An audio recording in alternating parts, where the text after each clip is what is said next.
Good day, grade 12 university chemistry students. Today what we're going to be doing, it's your second lesson, we're learning about thermodynamics, exclamation mark.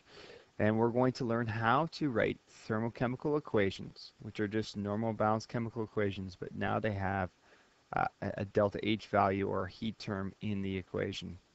We're also going to learn, the second way we're going to learn how to represent energy changes is using a potential energy diagram. I'll explain what that is. And the final way that we're learning is called just stating something called the molar enthalpy. We'll explain what that means. Then what we're going to do in a separate podcast is we're going to learn how to solve problems using the Q equals MC delta T equation that you learned before, but we're also going to learn how to calculate something called molar enthalpy. I'll explain that in the separate lesson. And the last thing that you should know how to do already is explain how mass, heat capacity, and change in temperature of a substance determine the amount of heat gained or lost by a substance. So think about how specific heat capacity, and how change in temperature impact heat. And you should kind of understand that based on this equation. Okay, let's get started. The first thing that you need to know is backstory is something called the law of conservation of energy. And basically what it is the amount of energy that leaves the system is exactly the same as the amount that goes into the surroundings. No energy is lost, it just transfers from one place to another, and some of it might change from one form to another. Let's go over a little bit of background here. We've already discussed this in a previous lesson, but I'm going to go over it again quickly to make sure you understand. We have a chemical system, which is represented by our balanced chemical reaction. And when you go from reactants to products, energy can either exit and go into the surroundings, or it can leave the surroundings and go into that chemical system. Now, so this is heat energy that is leaving. So the energy can either leave in the form of heat or go back in. So when we have this situation when energy is leaving, according to the system, it is exo. Now this may seem strange to you, but since the surroundings are absorbing heat, we call this endo according to the surroundings. Now, obviously, if according to our chemical system, if energy is going in, according to our system, it is endo. According to our surroundings, it is exo. Now, there's a couple things that we have to understand here. The first thing that we must understand is that when we talk about exothermic or endothermic, we're talking about the chemical system. Even though we can think about it in terms of the surroundings, when I say this chemical reaction is exothermic, I'm talking about the system. If I say the chemical reaction is endo, I'm still talking about the system. The second thing we must understand is that we can only measure the surroundings. So if we have our thermometer here, we can only ever measure the surroundings. We cannot actually put our thermometer, look at that, it's a beautiful thermometer. We can never actually put our thermometer into the chemical system. We can only put it into the surroundings, the surroundings of that system. So we can only measure this.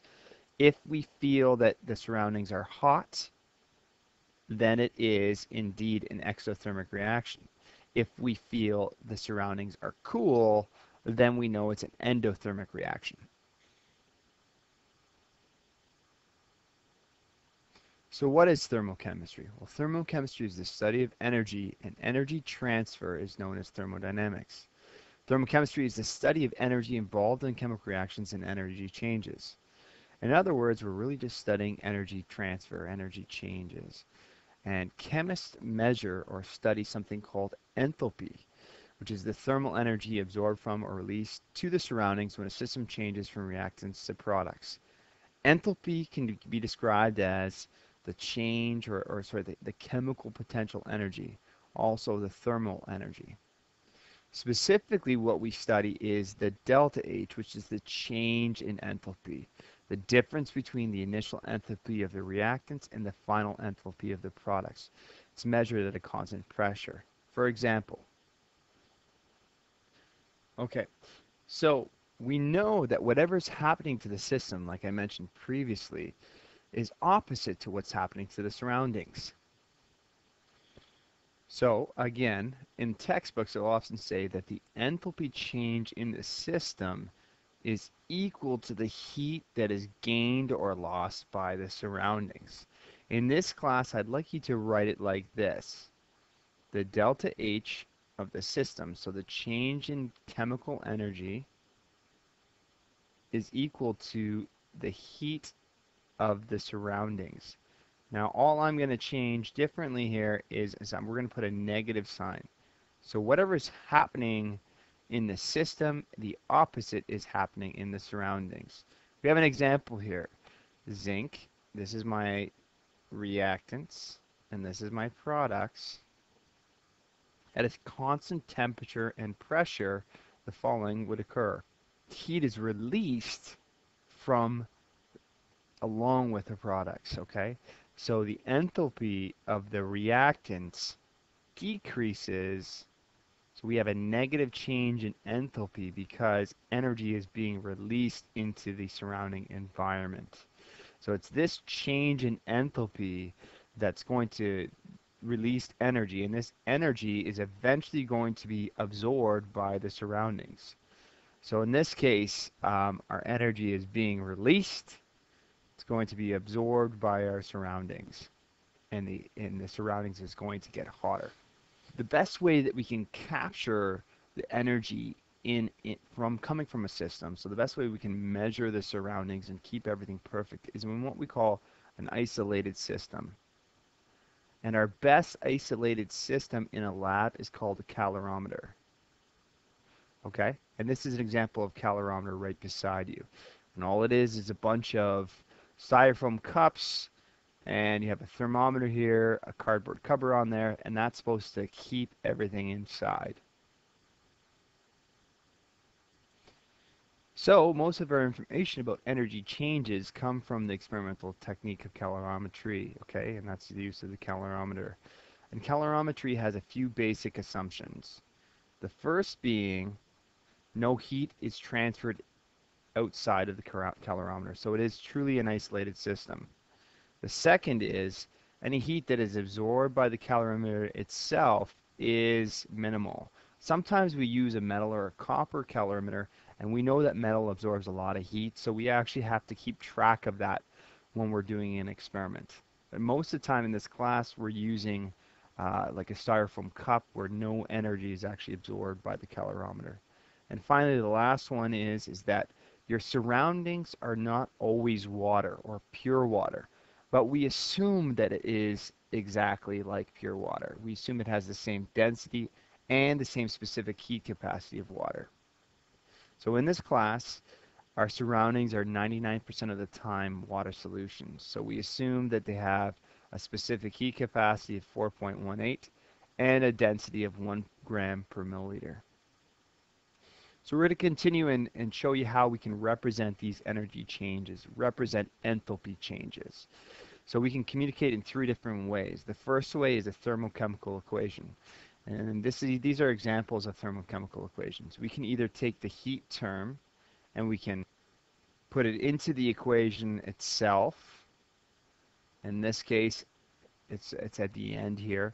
Or we can actually pull it completely out and either have a positive or a negative value. Just a quick thing here, if you put it into the equation, you won't have a negative energy value. But if you pull it out of the equation, you could possibly have positive or negative. The second way that we can do it is by drawing a chemical potential energy diagram like the following. This is a chemical potential energy diagram. This is time. This represents reactants. It decreases when it goes towards products. That's what it looks like. And the final way we can represent energy changes or enthalpy changes is by stating something called the molar enthalpy. And those are specific for reactions. And you'll notice that there is a mole term as well. So the units change for molar enthalpy from just, for enthalpy it's just kilojoules, but for molar enthalpy it's kilojoules per mole. And again, since it's outside of the equation, this would represent a negative energy change. If you're thinking about this, these are my reactants, this is my products, that is a negative energy potential change. We'll explore this further in the next couple slides. So we have 2 different scenarios that we have to represent, exothermic and endothermic reactions. So for exothermic reactions, the enthalpy of the system decreases.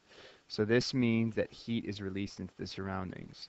So if we're going to write our energy term into our equation, this is, I'm just making up a number here. This will go on my product side. So when the energy is exothermic, the reaction is exothermic, I mean the energy term is on the product side.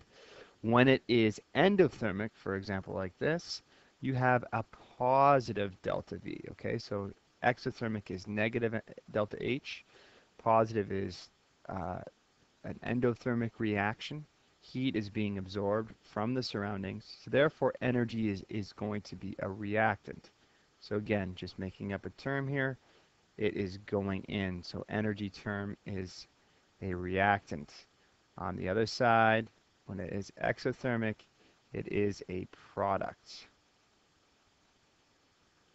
So we can also represent the energy term. We can put it right into our thermochemical equation, or we can pull it out. For example, let's imagine that we just are going to cross that out. If we wanted to pull it out, we know that this is an exothermic reaction, so it's going to be negative. And we just take our value and we put it here, 285 kilojoules. This represents this reaction. Similarly, if we want to represent this endothermic reaction, we would just cross this out and don't include it. And we have our delta H is going to be a positive value, 300 kilojoules, like so. Let's look at some more examples. So this question here is going to require us to write the energy term inside the thermochemical equation. Okay, so let's look at this example here. It says write a thermochemical equation of the exothermic reaction that occurs. We have 2 moles of butane burning in excess oxygen. The molar enthalpy of combustion of butane is negative 287.1 kilojoules per mole. So this is something called the molar enthalpy because it says kilojoules per mole. I'm going to show you how to take molar enthalpy, what it means, and turn it into a thermochemical equation. So first what we have to do is balance our chemical equation. Okay, I balanced it. You can take a look. I have 2, 13, 8, and 10. Everything is balanced.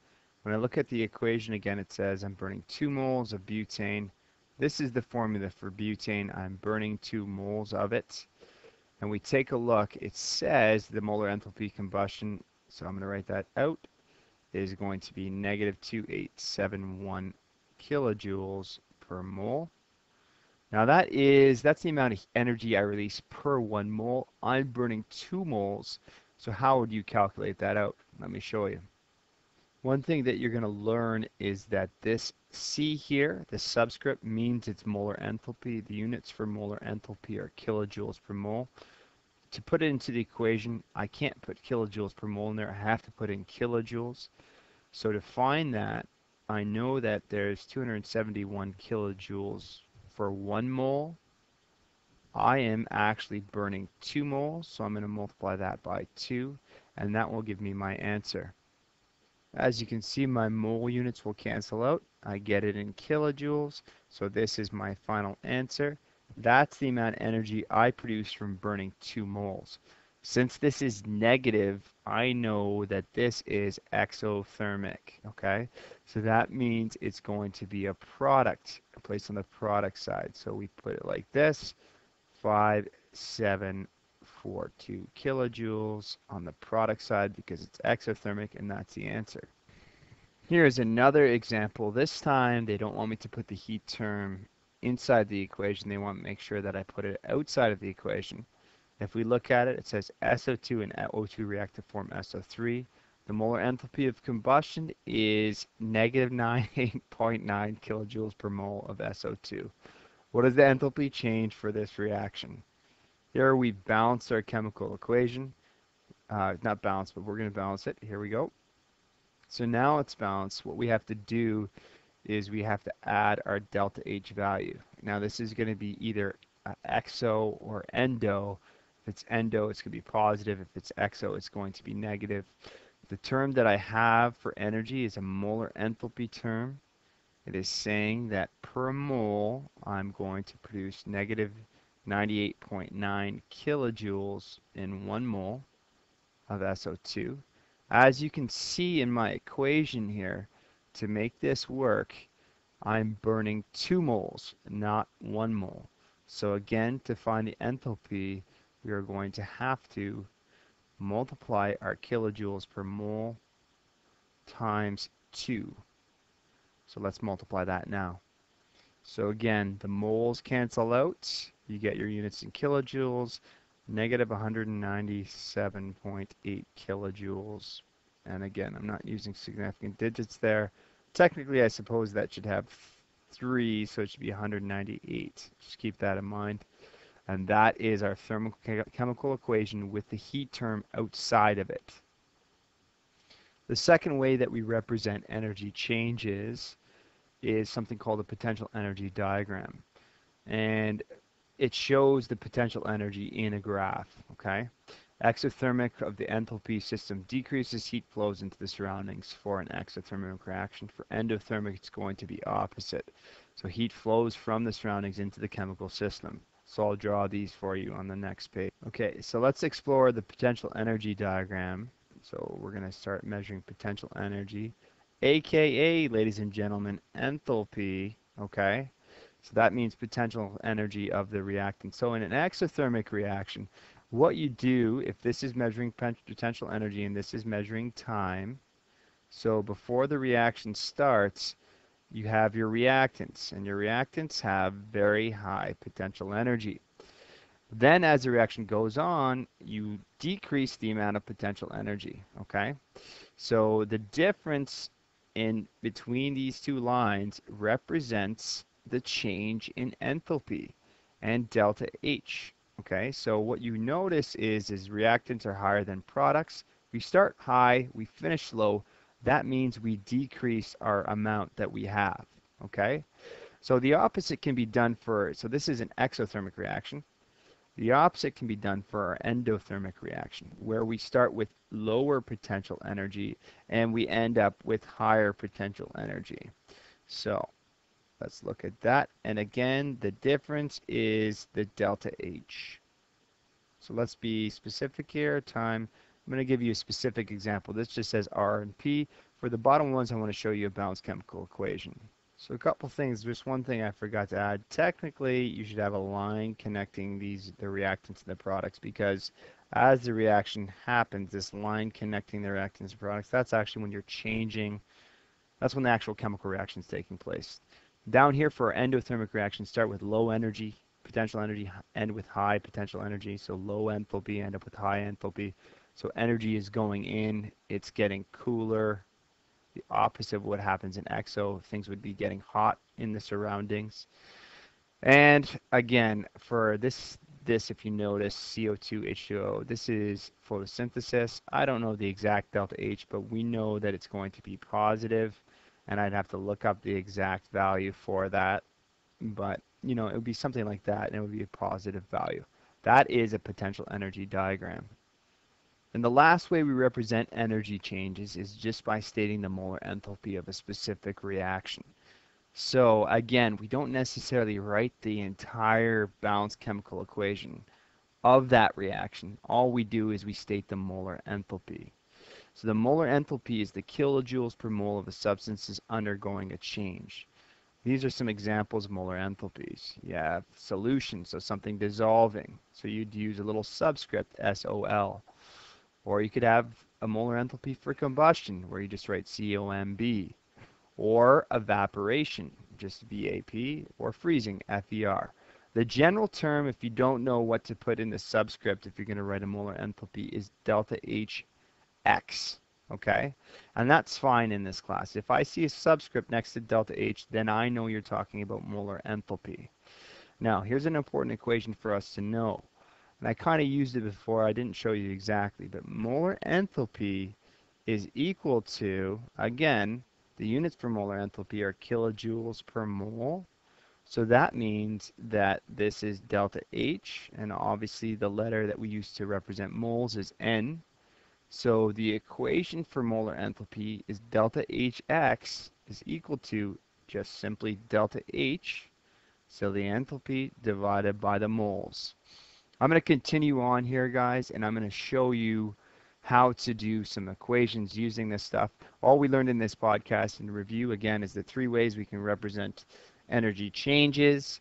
and we learned about thermodynamics, but the next shorter podcast is going to show you how to do the calculation. Hope you enjoyed that. Have a good day.